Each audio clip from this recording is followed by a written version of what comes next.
Well, hello and welcome to Livo Learn Italian Vocabulary, a division of LIS, Learn Italian with Songs. Io sono Pietro e in questo episodio, and in this episode, we will learn about the origin and the meaning of the word fascism. Yes, we hear the words fascism and fascist so much these days that I decided I should do an episode about them. So first of all, let's have a look at the origin of the word fascism.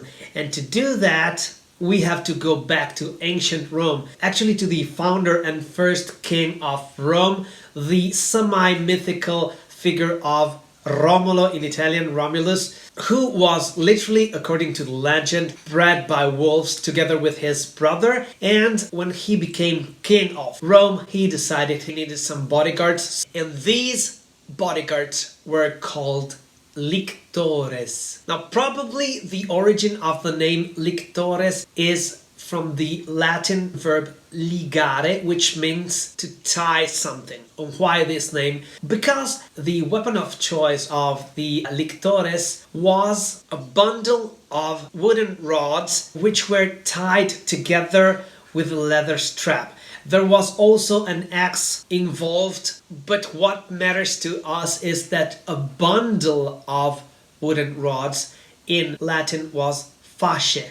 And so the bundles of rods carried by the lictores, they were called fasce lictorie. This in Italian translates to fasci littori. So fasce in Latin becomes fasci in Italian. Littori is the adjective that links these fasci to the bearers of these weapons, which were the littori. Now, this kind of bodyguard with that kind of weapon was present throughout the Roman Empire, and they were used to protect all the kings, emperors, and other political figures of that period. And with time, the bundles of rods became a little more codified, so to say. So the wood used for making the sticks was white birch, and the leather strap became a red leather strap, and also the axe had a specific position depending on the place and on the occasion. So this kind of blunt slash cutting object, if we include the axe, was such a powerful symbol of power and of protection during the Roman Empire that it was used even after or well after the times of the Roman Empire, and in fact it is still used today in many countries.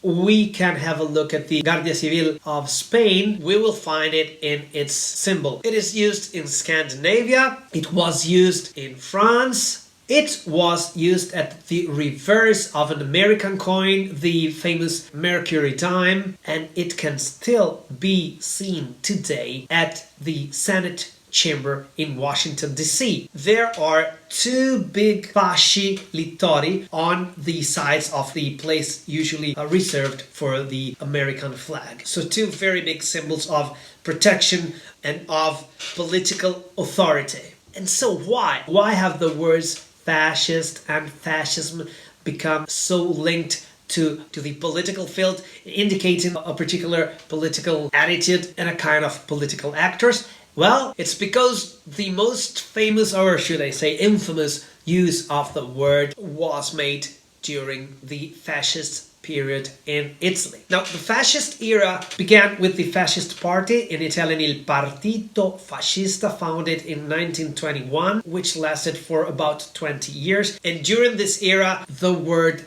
fascismo, fascista were used really profusely. Let's talk a bit about Italian lexis and grammar now.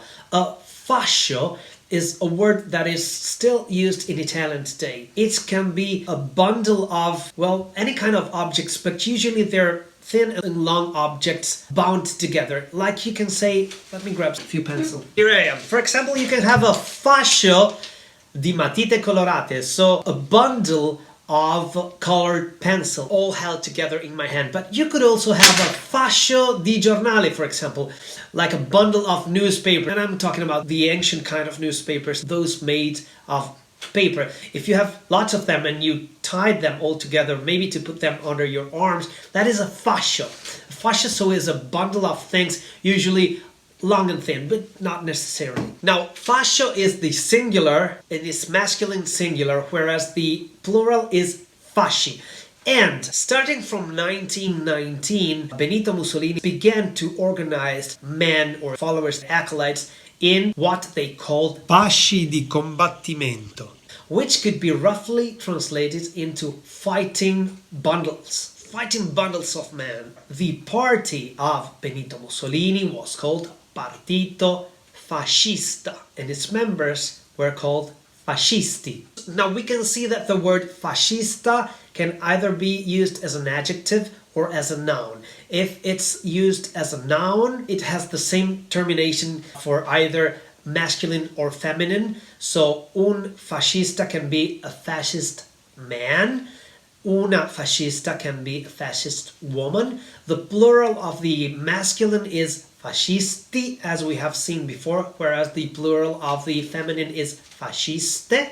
And as an adjective, of course, it follows the number and gender of the noun it refers to. So we have seen the word fascia, which is a bundle of things, from which came the definition of fasci, bundle of fighting men, we can assume, and those men could be called fascisti. Now on to the definition of the political movement or the set of political ideas, which is called fascismo.